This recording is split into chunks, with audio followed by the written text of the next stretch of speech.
Y hoy, como todos los martes, coordinado por Palabra de Clio, Asociación Civil de Historiadores Mexicanos. El día de hoy, contamos con la presencia del maestro Miguel Nájera. Buenas noches. Buenas noches. Y saludo también a mi compañero Rafael Luna. Buenas noches. Bien, el día de hoy estaremos conversando con el maestro acerca, de la biblioteca del Instituto Nacional de Antropología e Historia. Y antes de comenzar quiero recordarles que estamos en vivo y que nos pueden llamar al teléfono 56 74 38 60. Este es un teléfono, un número al aire, pero también pueden llamarnos al 55 38 06 17 y al 55 30 83 65. También pueden escribirnos a tepantlatoenvivo@hotmail.com.mx. Bien, maestro, para empezar con el tema, quiero comentarles que el maestro es subdirector de documentación de la Biblioteca Nacional de Antropología e Historia del INA, del Instituto Nacional de Antropología e Historia. Y bien, ¿hay una red nacional de bibliotecas del INA? Así es. El Instituto Nacional de Antropología e Historia en este momento cuenta con 68 bibliotecas, 25 de ellas aquí en la Ciudad de México y el resto distribuidas en museos o centros SINA en cada uno de los estados de la República Mexicana. Estas bibliotecas cubren un perfil principalmente de lo que es historia, antropología, arqueología, etnohistoria y todas estas ramas afines que pudieran servir para la parte de la investigación que desarrolla el Instituto Nacional de Antropología e Historia, la conservación, la museografía, en fin. Tenemos un perfil muy amplio, pero estas bibliotecas además tienen características muy especiales. Por ejemplo, tenemos las bibliotecas conventuales, las bibliotecas de acervos contemporáneos, a veces incluso combinadas en un solo sitio, y también los acervos de 3 de nuestras escuelas, la Escuela Nacional de Antropología e Historia, que ustedes conocen, que tenemos aquí en la Ciudad de México, tenemos otra con el mismo nombre en Chihuahua, y en la Ciudad de México también está la Escuela Nacional de Restauración y Conservación y Museografía. Entonces, estas bibliotecas tienen perfiles muy especiales, pero todas siempre enfocadas a lo que desarrolla el INA. Asimismo, también tenemos bibliotecas muy especializadas como la de la Coordinación de Arqueología, donde se ven temas ya también mucho más científicos, vamos a llamarlos de esa manera. Es una biblioteca que me gusta mucho porque los acervos tienen otra connotación que a la que estamos regularmente acostumbrados, ¿no? Pensaríamos que qué tendría que hacer la ciencia en el instituto, pero sí tiene mucho que ver, porque acordémonos que hay también incluso la arqueología subacuática, que también es un tema muy interesante, que para eso hay especialistas, ¿no? Bien, entonces, sí es una gran variedad de nosotros cuando vamos justamente a los museos o a los centros, a los conventos, pues sí, nunca prestamos atención en eso, ¿no? En que regularmente, perdón que interrumpa, regularmente cuando uno va a la biblioteca, como que piensa que nada más va a ir a pedir el libro y se lo van a prestar y ya, y eso fue todo, ¿no? Pero la gente no se imagina todo el trabajo que hay detrás, que eso es lo interesante, y también por eso quiero agradecer también a Palabra de Clio y a la revista Tepantlato por esta oportunidad que me brindan para comentarle a la gente que así como los investigadores sacan sus libros, que a veces son unos libros maravillosos, o productos académicos muy interesantes, o las mismas tesis, detrás de ese trabajo hay también otro trabajo que no se ve, que es el trabajo del bibliotecario, y no necesariamente el bibliotecario de carrera, sino también el bibliotecario responsable, que a lo largo de los años adquiere una gran habilidad y experiencia en el manejo de los acervos y en el conocimiento de las fuentes, y estas fuentes a la vez, ustedes lo sabrán mejor que yo, incluso como usuarios o como investigadores en su momento, a veces no lo encontramos en el catálogo o ahora en las computadoras tan sofisticadas. A veces tenemos que ir a preguntarle al viejito o al joven o a la señora o a la señorita que está en el mostrador y le decimos cuál es nuestra necesidad, y a partir de ese momento nosotros como investigadores empezamos a encontrar diferentes variables, y a partir de eso nosotros vamos agarrando la línea de investigación que mejor nos acomode o nos guste. Por eso es muy importante todo este trabajo, ¿verdad? Si un bibliotecario sabe el contenido de todos los libros de una biblioteca, no, para preguntarle, ¿dónde encuentro esto? Bueno, hay bárbaros como que sí lo saben, ¿no? Hay un caso en la Biblioteca Nacional de Antropología e Historia de don Óscar Zambrano, que en paz descanse, que era una biblioteca ambulante. Él trabajaba en la Biblioteca Central del UNAM, pero también trabajaba en la Biblioteca Nacional de Antropología e Historia. Tenía toda su vida trabajando allí. Y a él le preguntabas el tema o el libro y te decía dónde estaba, e incluso en qué biblioteca y qué estante. O sea, hay gente que llega a desarrollar esas habilidades, pero es imposible que uno pueda saber todo, es imposible. Pero para eso precisamente existe el trabajo que hemos venido desarrollando en las bibliotecas, Así como en la SEP, también en el Instituto Nacional de Antropología e Historia hemos desarrollado lo que se llaman los catálogos, las guías, los inventarios, y a partir de estas herramientas no necesariamente tú tenías que saber los libros o los títulos, pero vas a saber cómo buscarlos y cómo encontrarlos, que eso es lo más importante. Y es aquí donde el trabajo del bibliotecario y de estas bibliotecas empieza a tomar la forma. ¿Por qué? Porque como es una red, como su nombre lo dice, hay intercomunicación entre cada una de las bibliotecas. Por ejemplo, si una biblioteca en el sureste necesita un libro, si lo tiene alguna otra biblioteca, pensemos la de Campeche, necesita un libro que está en Chiapas, pues se lo podemos prestar o se lo podemos ya ahora digitalizar, o incluso aquí los libros que están en la Ciudad de México. Recordemos que esta, bueno, es parte de lo que seguramente iremos platicando, pero estas bibliotecas no solamente tienen libros, tienen documentos, tienen archivo, tienen fotografías, tienen mapas, y a partir de ahí, según el esquema de necesidad del investigador, según su perfil, le vamos a proporcionar las herramientas para que llegue a su consulta. En este momento, ustedes saben que ya la tecnología también ha beneficiado muchísimo la investigación. Por otro lado, también ha ido así, permitiendo que los usuarios de las bibliotecas como que todavía sean mucho más especializados. ¿Por qué? Porque actualmente tú te metes a la computadora, le buscas el tema y te da. Pero a veces el problema con eso es de que te da tan general todo, o incluso no tienes una fuente oficial o certera de que la información es válida.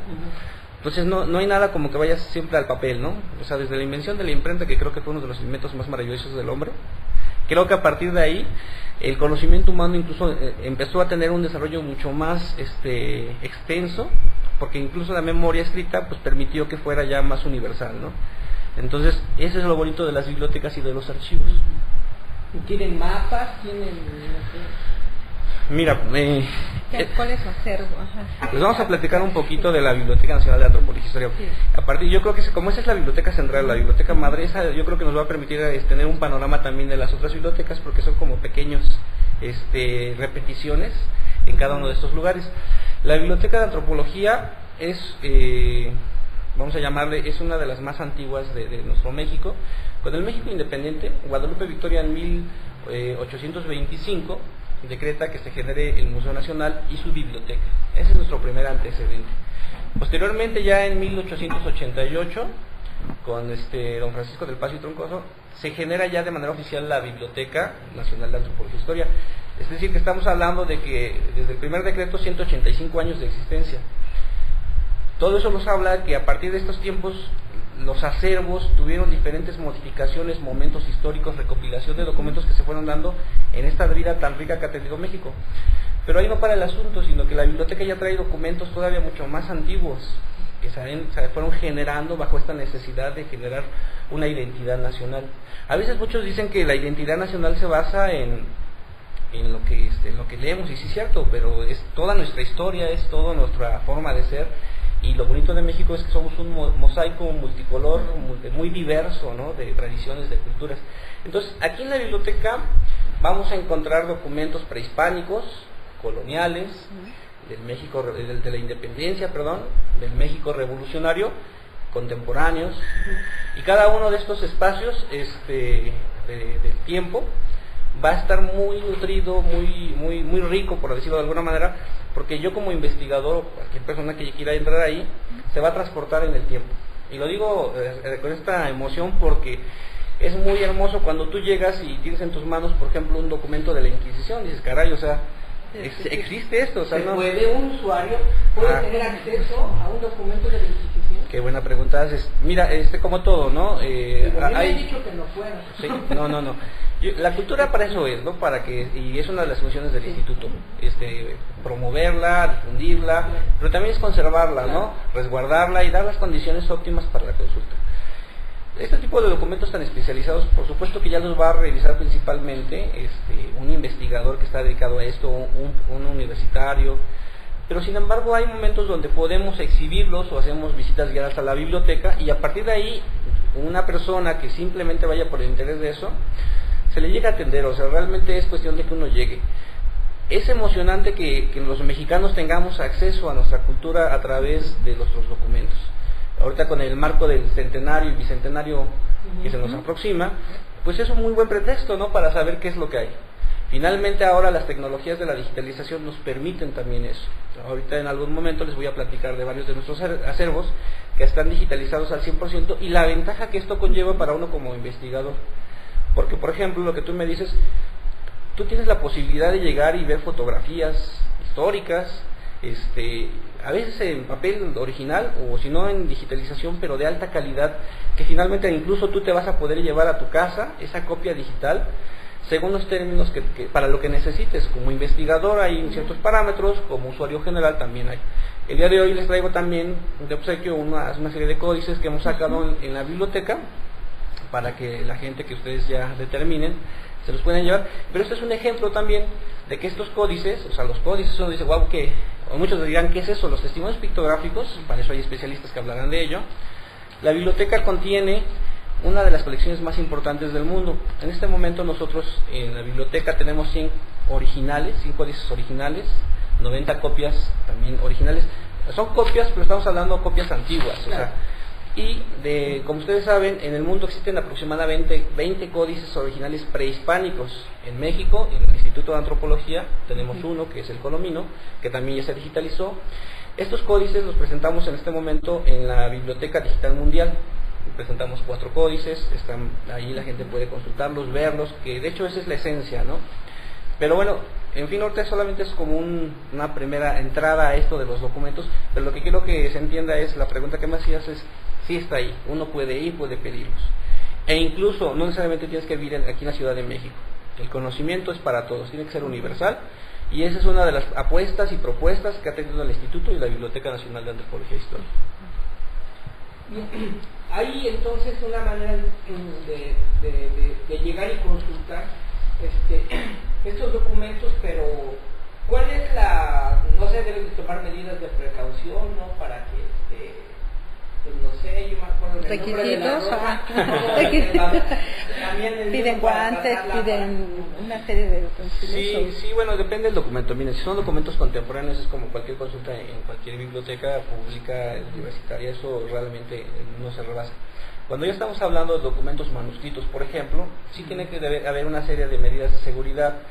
Por ejemplo, para entrar a consultar esos documentos solamente tienes que entrar con tus hojitas, con tu lápiz, tu goma. Si vas a entrar con tu laptop, solamente entras con tu lab y ahí trabajas. En realidad es un poco salvaguardar los documentos, tienes que usar guantes y cubreboca, que ahí se te proporcionan incluso en la biblioteca en caso de que tú no los lleves. De todos modos estamos preparados para eso. Si son cosas mucho más especializadas, como en el caso de los códices, me estoy metiendo ahorita o me estoy adelantando, ahí es otro procedimiento, porque el asunto es un documento histórico muy importante, que tenemos que tener todavía las medidas mucho más, vamos a llamarle, exageradas, necesarias, para seguirlos conservando. Pero para eso existen ediciones facsimilares de muy buena calidad, ¿sí? que realmente nos permiten manejar el documento, pero también tenemos la copia digital de estos documentos a una resolución muy alta, vamos a llamarlo de 1200 dpi, que eso es vamos a llamarlo que es una exageración si lo quieres ver así, pero que esto te permite que lo que tu ojo, el ojo humano no puede ver a simple vista, con la computadora tú haces los acercamientos, ves las tramas, puedes jugar incluso hasta con los matices, y de esa manera incluso puedes recuperar datos del documento que no los puedes ver. Entonces, jugando con los grises, con los colores, empiezas a resaltar ahí ciertas figuras que dices, ah, caray. Y entonces ahí es donde el trabajo de investigación toma una mayor importancia, gracias al trabajo tecnológico, pero también al trabajo del especialista, del bibliotecario, del historiador, del archivista. ¿Les parece si hacemos una pausa? Sí. Ustedes díganme por qué.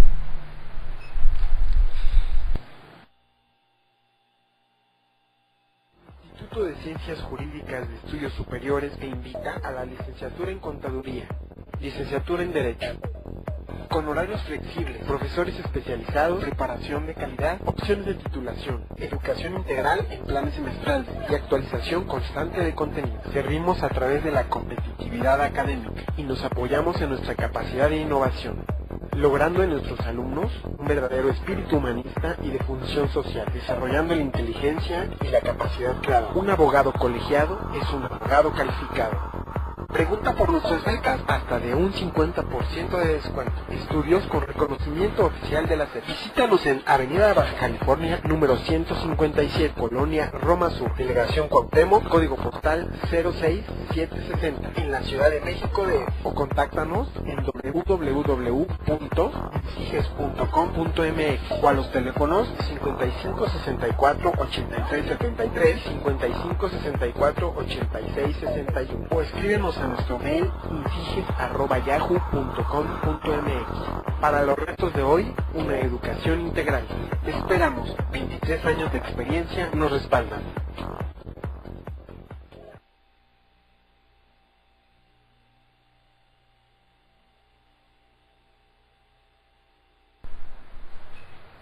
Bien, ya estamos de regreso aquí en Tepantlato en vivo.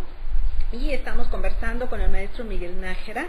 Él es subdirector de documentación de la Biblioteca Nacional de Antropología e Historia del INAH. Y bueno, estamos hablando acerca de la biblioteca y de una serie de cosas muy interesantes. Y bueno, queremos agradecer al maestro porque nos trajo para ustedes, nuestros cibernautas, son códices digitalizados. ¿Qué es DVD? Es DVD, pero son 8 documentos que hemos sacado apenas, derivado de una serie de conferencias que hemos tenido en el Instituto, en la Biblioteca Nacional de Antropología e Historia, donde invitamos especialistas realmente en códices, que saben de lo que hablan. Se generó a través de su presentación una confusión de lo que es la imagen digital de algunas secciones del documento, o a veces documentos completos, como el caso del Códice Variano, que aquí también lo traemos, donde viene toda una explicación, pero también viene todo el códice completo y lo puedes hojear. O sea, se ha hecho un trabajo digital ahí muy importante la verdad son informáticos, pero yo digo que son artistas, porque los muchachos han llegado a tal manera de manejar que tú parece que tienes el documento. Digo, nunca va a ser el original, ¿verdad? Pero ya por lo menos lo puedes enseñar y es un documento muy bonito. Todos los documentos que les traje aquí, por ejemplo, tenemos el Códice de Huamantla, el Códice Colombino, que es el único prehispánico, el Chavero, el Huichapan, el mapa de Sigüenza, la matrícula de tributos, el Códice de la Cruz Variano y el Códice Tlatelolco. Cada uno de estos discos no son muy caros. El instituto procuró que fuera un costo accesible para todo público. Están muy sencillos de leer, de interpretar. Cualquier estudiante de prepa, hasta de secundaria lo puede revisar. El costo es de 60 pesos aproximadamente. Ya llevamos varias ediciones, o varios tirajes más bien de los mismos. Y yo les recomiendo que lo compren en los museos del INAH o en las tiendas del INAH, porque en la piratería valen 200, 250. Está mucho más caro del original, entonces ahí les aviso para la gente interesada en estos temas. ¿Ya les piratearon sus Están tan buenos que los están pirateando, pero nosotros estamos orgullosos de venderlos. Vienen afuera de la ENA, ¿no? De hecho, de la UNAM. Ahí en el Metro. Yo no quería mencionarlo, pero sí, filosofía seguramente está. Entonces, ya. Sí, y aquí me gustaría hacer un pequeño paréntesis para entonces, que nos tengamos tiempo a lo largo del programa. Y estos regalos que nos trajo el maestro los vamos a estar regalando. Los vamos a estar regalando a ustedes, nuestros cibernautas, simplemente que nos llamen al teléfono que ya les di hace ratito, que es el 56 74 38 60. Y continuamos ahora pequeño. Sí. Hablar de la Biblioteca Nacional de Antropología, si quieren tomar los 185 años de antigüedad o 122, la que mejor les guste, pues nos habla de diferentes momentos históricos, como lo mencioné en algún momento. Pero aquí lo que yo quiero también resaltar es la cantidad de usuarios que estamos atendiendo. Tenemos un promedio anual de 140,000 usuarios en las 68 bibliotecas, es decir, de todas. El año pasado fue muy bajo, tuvimos 117,100 usuarios, básicamente por el problema de la influenza que nos pegó a todos, ¿no? Entonces mucha gente no podía ir a las bibliotecas o a los diferentes lugares públicos. Sin embargo, lo que nos ayudó bastante es de que la gente... de no epidemia, no van, aquí tenemos que buscar los pretextos para que vayan. Claro, y si no van a ir, por lo menos para que consulten. Entonces, es así que se han desarrollado las páginas de consulta. La Biblioteca de Antropología puso a disposición de la gente a través de la dirección, la puedo decir, www.ina.gov.mx, que es la página del INA, y la de la biblioteca, www.bah.ina.gov.mx, y ahí la gente va a poder consultar. En principio va a conocer de nuestras colecciones de una manera más amplia, va a poder tener enlace con nosotros para alguna duda de información, etcétera, y también va a tener la posibilidad de consultar nuestros catálogos electrónicos. En este momento tenemos el catálogo de la Biblioteca Nacional de Antropología e Historia en línea y otras 11 bibliotecas. La de la escuela, de antropología, la del Museo de las Culturas, de la Escuela de la Coordinación de Restauración, perdón, de algunos centros INA, en fin. Tenemos aproximadamente 226,000 registros para su consulta. Esto que nos va a permitir que la gente va a poder ubicar diferentes bibliotecas, no tengo las 68 en este momento, pero bueno, ya es un inicio, ¿no? Estamos empezando a meternos a esta parte de sensibilizarnos para que las tecnologías empiecen a estar al alcance de la gente. Estamos empezando también ya a todas las adquisiciones que generamos en el instituto. El instituto invierte aproximadamente 1 millón de pesos en compra de libros, por ejemplo. Estos libros se reparten a las bibliotecas según las necesidades y los perfiles que se establecen. Y en el caso de la Biblioteca de Antropología se están digitalizando las portadas y las tablas de contenido para que la gente pueda consultar qué libros llegaron este año, por ejemplo. Si le interesa, ya va a poder no solamente ver la ficha, sino los contenidos, que a veces la ficha no te dice gran cosa, y ya con los contenidos pues tú ya decides si te interesa el libro o no. Además de eso, el instituto está comprando 397 suscripciones de publicaciones periódicas especializadas extranjeras, ¿sí?, que tienen un valor aproximado de 2.800.000 pesos. Es decir, quizás se escuche que son pocas las revistas, pero como son especializadas y son de un carácter un perfil muy especial, pues resultan bastante atractivas, ¿no?, para los investigadores. Pero estos materiales no solamente son exclusivos para la gente del instituto, están abiertas para todo público, todo mundo que esté interesado, de la UNAM, de las universidades, etcétera, pueden llegar a consultar nuestros acervos. Entonces eso es lo importante de este movimiento cultural que está teniendo la Biblioteca Nacional de Antropología e Historia. Esta biblioteca, como yo les decía, es una biblioteca central, que empieza a trabajar en todo lo que es la metodología de catalogación y clasificación de sus fondos, pero también con cada una de las bibliotecas, porque las capacita, las asesora, les ayuda a la automatización. Pero, por ejemplo, no solamente hacemos el trabajo del bibliotecario porque dijeron, bueno, pues este cuate está enajenado con la biblioteca, ¿no? No, también hacemos, por ejemplo, tenemos el taller de restauración, que es parte de la biblioteca. Hace 3 semanas estuvimos en Michoacán dando un curso de restauración y conservación. Hacemos una pausa, regresamos.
Y ya estamos de regreso aquí en Tepantlato en vivo.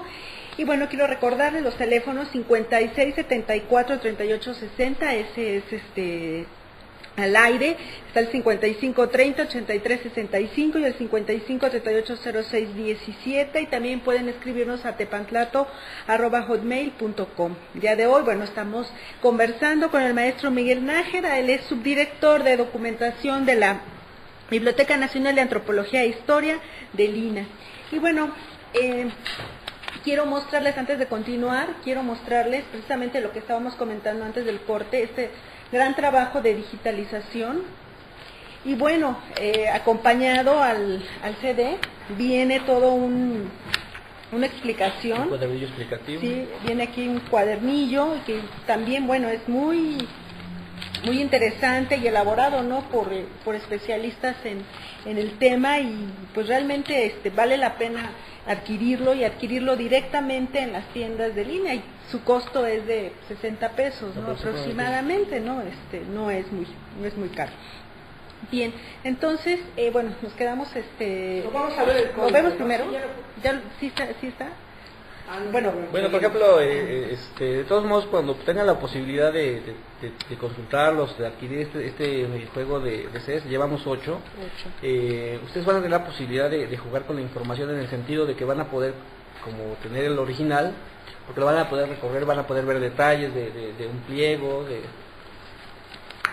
Ahora sí, bien, ahora sí, bueno, ahora sí estamos viendo algunas imágenes justamente del CD. Estamos viendo en este momento el códice de la Cruz Badiano. No hay que hablar que Juan Badiano fue médico del virrey, ¿sí?, con ya mestizo, pero con fuertes raíces indígenas, y es un experto en plantas medicinales. Entonces el códice de la Cruz Badiano es un catálogo de las plantas medicinales que se utilizaban en el México prehispánico, ¿no? Por eso es interesante. Viene el peyote, por ejemplo. Vienen todas las plantas que en ese momento conocían los mexicas, y que las utilizaban para diferentes situaciones, principalmente para cuestiones médicas. Es muy interesante porque uno ahí se entera de las funciones de diferentes plantas que hoy en día todavía existen. Otras, bueno, obviamente ya sus nombres han cambiado, o que se han extraviado en el proceso histórico de México, ¿no? Sí. Pero bueno, ese es un ejemplo simplemente, ¿no? O sea, a lo que quiero llegar es de que ustedes tienen la posibilidad, no solamente con estos 8 discos, sino tienen la posibilidad, la gente, de que vaya a nuestras bibliotecas, al Instituto Nacional de Antropología e Historia, y van a poder tener acceso a la información, que eso es lo que nos interesa realmente. Así como está esto de los códices, que podría ser muy atractivo, está, por ejemplo, la parte de la fototeca.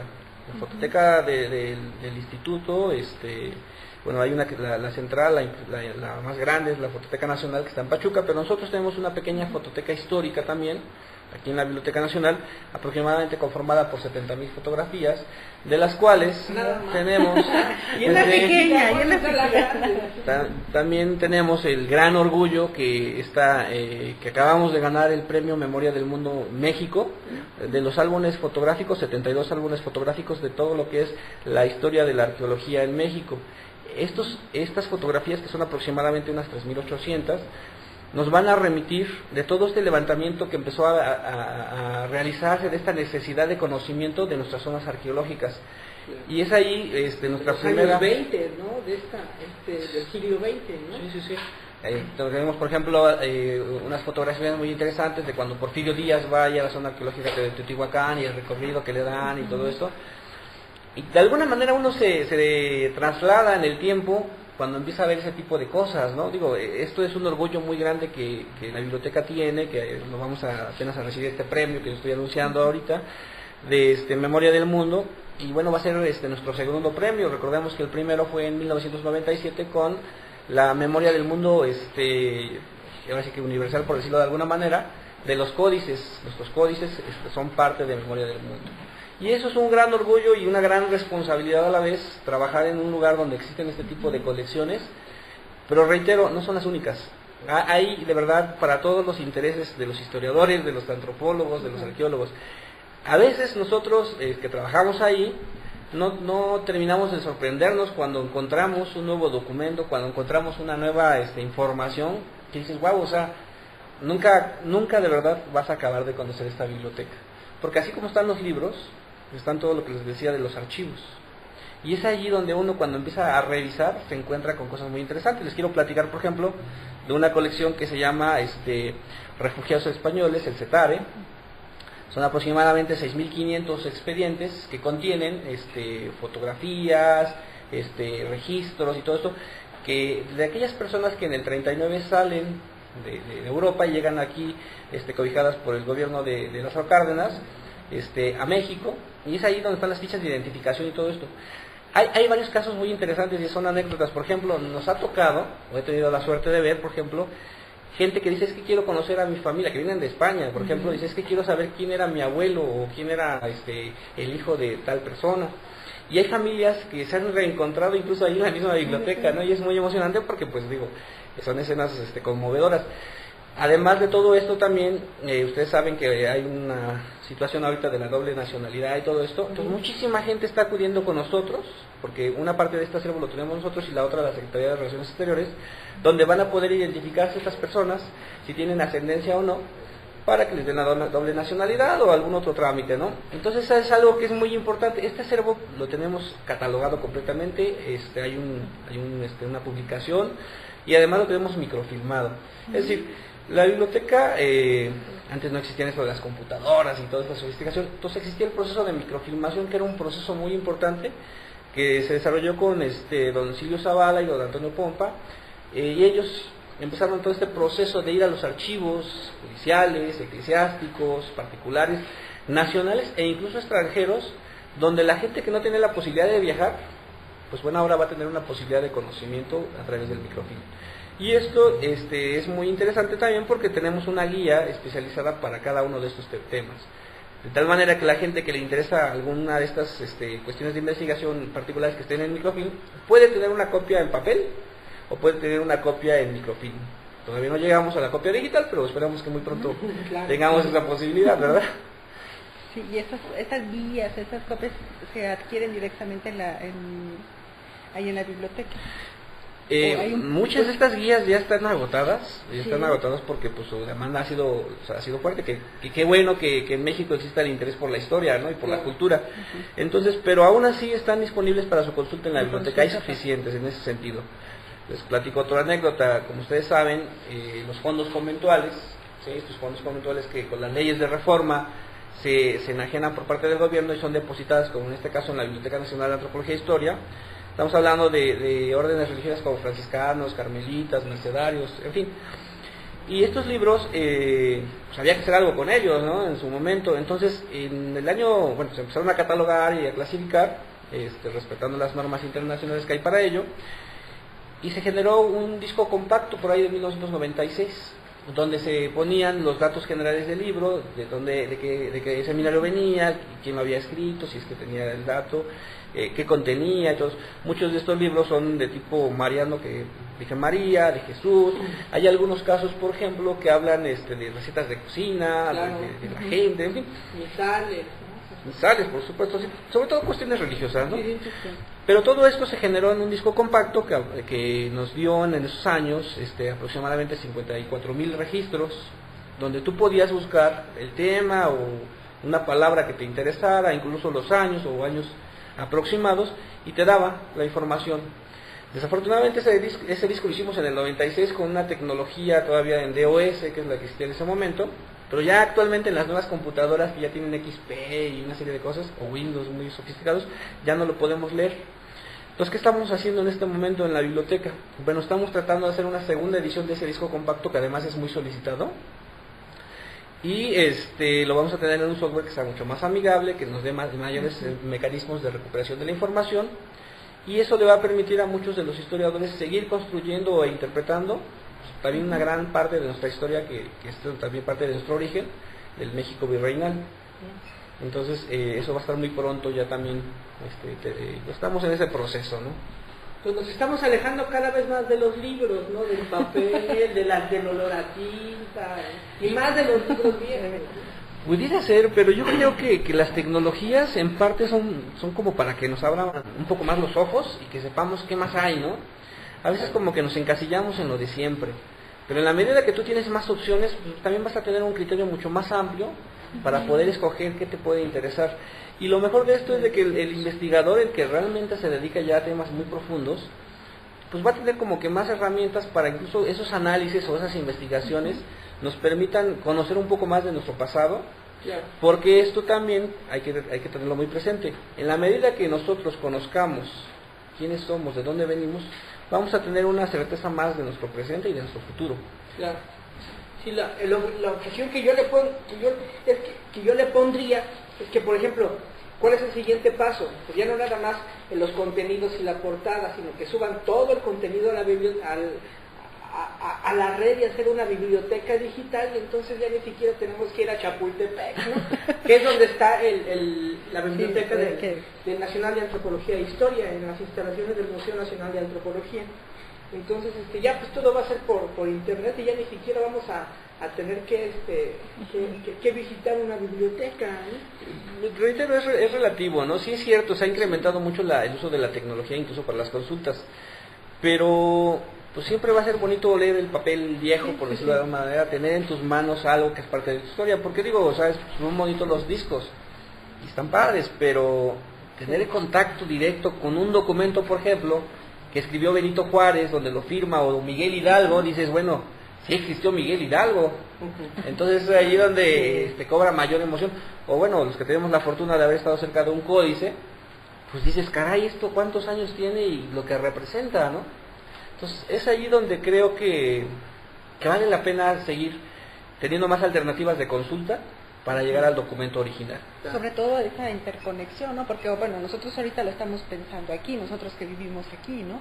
Pero otra gente que venga, que esté en España, pues va a ser también una manera, pues por lo menos de ver qué hay del otro lado, ¿no? Y lo mismo para nosotros, ¿no? Si queremos hacer alguna investigación también, ¿no? Nos ayuda esta interconexión.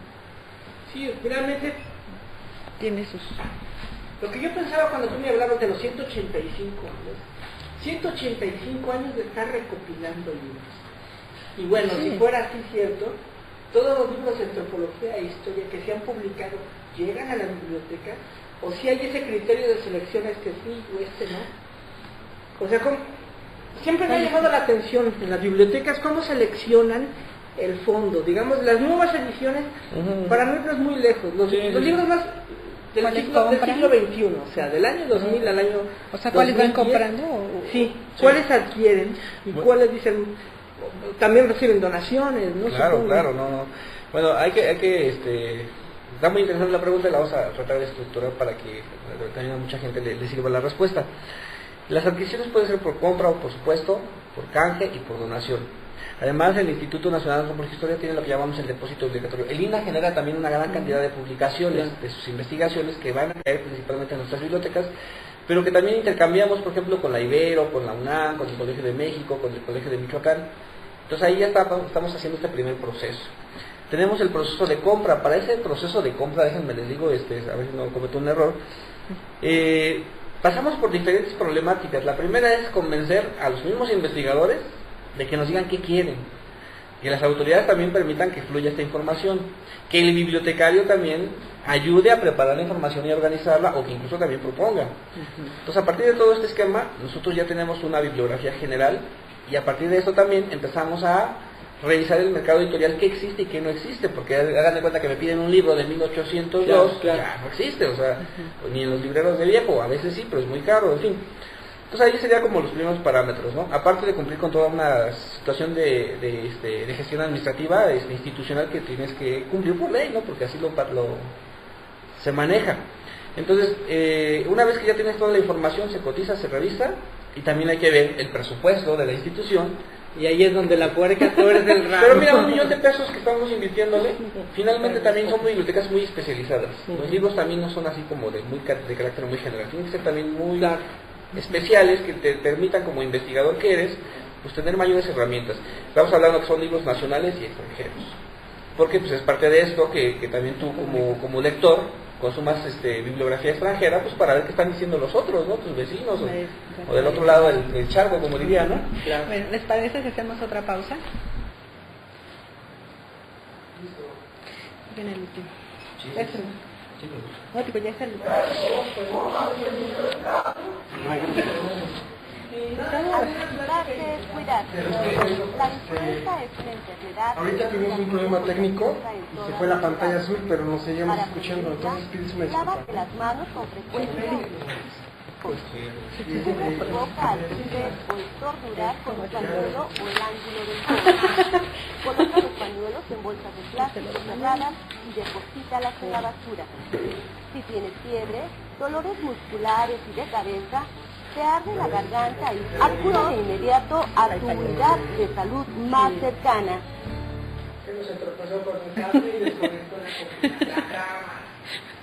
Se fue para otro lado.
Y ya estamos de regreso aquí Tepantlato en vivo y bueno, quiero a nombre de Tepantlato ofrecerles una disculpa porque bueno, los programas en vivo a veces tienen pequeños desajustes y bueno, el día de hoy bueno, por ahí algo que pasó y me parece que vieron por ahí pantalla azul, no nos fuimos, estamos aquí. Y bueno, estamos charlando con el maestro Miguel Nájera, que es el subdirector de documentación de la Biblioteca Nacional de Antropología e Historia del INAH. Estamos hablando justamente de las bibliotecas, de la biblioteca que está aquí en Chapultepec.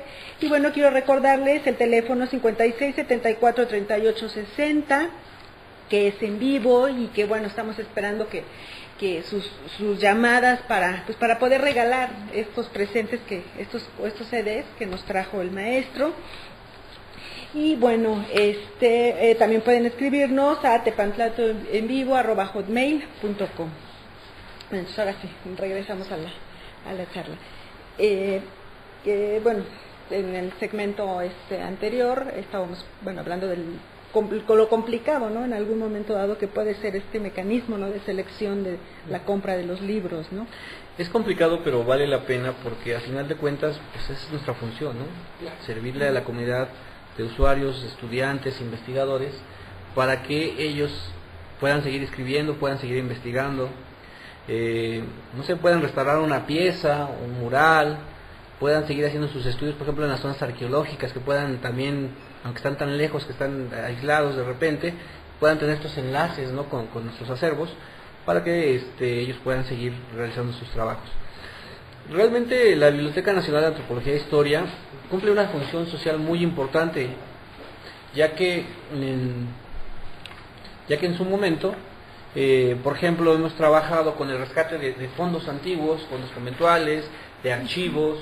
Tenemos una anécdota que cuentan que en Cuitzeo, que es un pueblo mágico actualmente, en algún momento a alguien se le ocurrió querer sacar los libros para que se los llevaran a otro lado y los trabajaran y no sé qué. Pues la gente se unió con machetes, así, tocaron la campana, se contó toda la población, no sale nada, ¿no? Y eso es muy emocionante porque cuando tú te toca ir y dicen, viene de México y vienen a llevarse las cosas. No, en realidad cuando llegas y empiezas a enseñarles y a decirles lo que vas a hacer allí, en ese lugar, y empieza a hacer el registro de sus fondos, la catalogación, la estabilización de los documentos, limpiándolos, restaurándolos, poniéndolos en guardias especiales, la gente se convence y entonces también incluso los proyectos y los dineros empiezan a fluir en beneficio del acervo y de la comunidad. Y ese caso de Cuitze es muy emocionante porque logramos, por ejemplo, rescatar un acervo que tenía aproximadamente 357 expedientes, donde nos cuenta la historia del pueblo, y encontramos un documento muy interesante de 1857 que nos dice cómo estaba constituido ese convento. Sí, hay un ex convento agustino que después fue ocupado por franciscanos. Michoacán, ¿no? Michoacán, sí, exacto. Y nos empieza a decir cuántos frailes había, dónde era la cocina, qué trastes había en la cocina, qué libros había en su biblioteca. Y es muy interesante porque entonces empieza a meterte otra vez, como lo dije al principio, aparte del tiempo, ¿no? A ese túnel. Luego en la parte de los libros, cuando se hizo la limpieza por parte de los restauradores, empezamos a encontrar lo que llaman ellos testigos, que por ejemplo son notas, fotos, cartas, encontramos recetas de cocina, cartas de amor, unas láminas de plata y otras de oro, por ejemplo, donde usaban como separador a alguien, no sé, o sea, digo, no sabemos quién lo pudo hacer. Entonces ahí donde encontramos como, no sé, creo que eran como 300 testigos, ¿no? Pero de todos tipos, listones, o sea, y es ahí donde dices, wow, o sea, la gente sí leía, la gente también tenía ciertas posibilidades, no sé, ¿no? Empiezas a construir ahí un imaginario de cómo vivía la gente, ¿no? Ese es un caso. Pero también la biblioteca, por ejemplo, cuando nos pidieron ayuda, o nos llegan a pedir ayuda, el Archivo General de Notarías, a la hora de trasladar su acervo de ahí de Candelaria al nuevo edificio que está ahí en Corpus Christi, donde está el hemiciclo Juárez, nosotros hicimos el traslado de la colección con la experiencia que ya tenemos en la biblioteca, con los bibliotecarios y restauradores, y un grupo de gente que también se ha especializado en estos trabajos. Les ayudamos a trasladar un fondo muy importante, o sea, porque además ahí hay documentos bien interesantes. Y todas las propiedades. Nada más ahí para que tengas idea. Pero también la biblioteca no solamente hace ese tipo de trabajos, sino también les ayudó a generar los formatos para el registro en base de datos de esos contenidos documentales, que es ahí donde hay que cuidar mucho las formas, porque cualquiera se puede poner a escribir datos, pero hay normas internacionales como el formato MAR y las normas del ISAGE que te dicen cómo transcribir la información de los contenidos de los documentos para que sea de una manera normalizada. Al tú tener una norma internacional, tienes la posibilidad que la información que tú metas en esa base de datos la vas a poder compartir con bibliotecas de cualquier lado del mundo. Si lo haces de una manera casera, solamente te va a servir a ti. Actualmente en el mercado ya hay software muy poderosos especializados en archivos y en bibliotecas, tanto nacionales como extranjeros. Y es aquí donde va a entrar la pericia de los bibliotecarios y de la gente de las bibliotecas para saber qué es lo que mejor le conviene, en este caso de acuerdo a tu presupuesto y de acuerdo al perfil de tu biblioteca, qué software te conviene mejor para manejar todos estos acervos, ¿no? Ya actualmente puedes hacer búsquedas muy sofisticadas, incluso con la imagen del documento, en fin, hay una serie de situaciones que se han generado.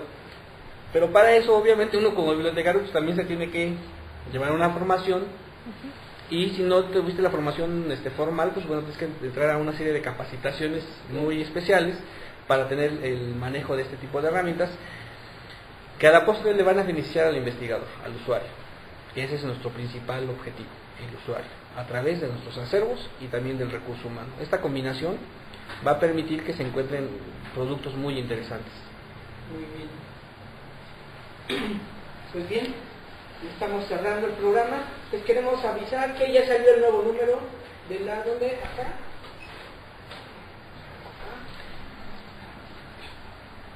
El nuevo número de la revista Tepanklato, Discusión de la Cultura Jurídica, que es el correspondiente a abril del 2010.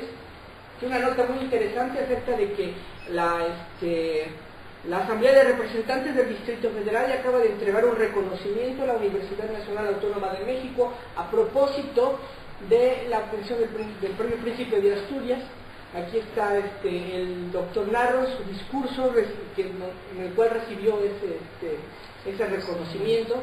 Y también tenemos un artículo muy interesante de Rafael Luna acerca de los significados del juarismo. Bueno, están los códices también. No hacen falta más que pues llamar a los teléfonos de aquí de Tepanklato o al correo electrónico y hasta que se agoten. Y por mi parte pues todo. Sí, bueno, pues Bueno, ha sido una conversación muy interesante, muy enriquecedora, sobre todo para nuestros cibernautas que pues que quieran ir, ¿no? Que quieran ir a consultar estos materiales. Bueno, está la ubicación es aquí en el primer piso del Museo Nacional de Antropología, Reforma y Gandhi sin número, en la colonia San Miguel Chapultepec. Los horarios de lunes a viernes. De lunes a viernes, de 9 de la mañana a 9 de la noche, horario corrido, y en fin, los invitamos a que vayan a la biblioteca, no se van a repetir. Y bueno, yo una duda, para ese fondo que comentabas, ¿es el mismo horario? O sea, ¿es el mismo horario para todos los servicios, para documentos, para libros? Principalmente para los fondos especiales es de 9 a 6. Pero digo, o sea, si viene una gente, un día me llegó una gente que venía de Chiapas nada más para consultar una grabación sonora, ya no les platiqué, pero de otra ocasión será, de testimonios zapatistas, de historia oral, pues hay que atender a esa persona y se le atiende. O sea, realmente lo importante, como lo dije al principio, tiene que ser el usuario. Y si la gente se tomó la molestia de venir del sur, del norte, incluso de la misma Ciudad de México, tiene derecho a que sea bien atendido. Con dignidad, con respeto y sobre todo con eficiencia. Y no hay plan para que los sábados también. No creo que sea posible en este momento. Es que vamos a correr, entonces de ahí nos pasamos a la biblioteca. Muy bien. A veces está complicado. Bien, bueno, me gustó mucho la charla. Y bueno, queremos, a nombre de Tepantlato, entregaste un reconocimiento. Muy amable. Esperándonos a la única vez. Y bueno, yo quiero recordarles que mañana miércoles en Arte y Cultura, habrá transmisión desde las 7 de la noche, estará la maestra Lina Rabines,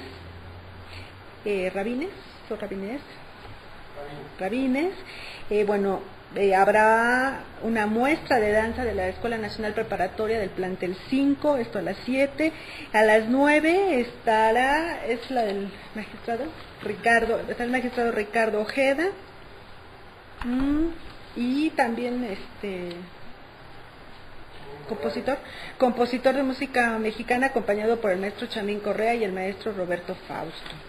Bueno, la próxima semana estará con nosotros la maestra Amanda Márquez, con quien estaremos hablando acerca de Cruz Márquez, con quien estaremos conversando acerca de la prensa en el siglo XIX, en la guerra del 47.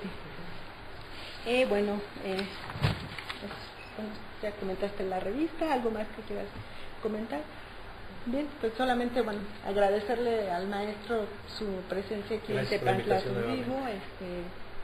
Muchas gracias, buenas noches. Y bueno, nos vemos la próxima semana, buenas noches.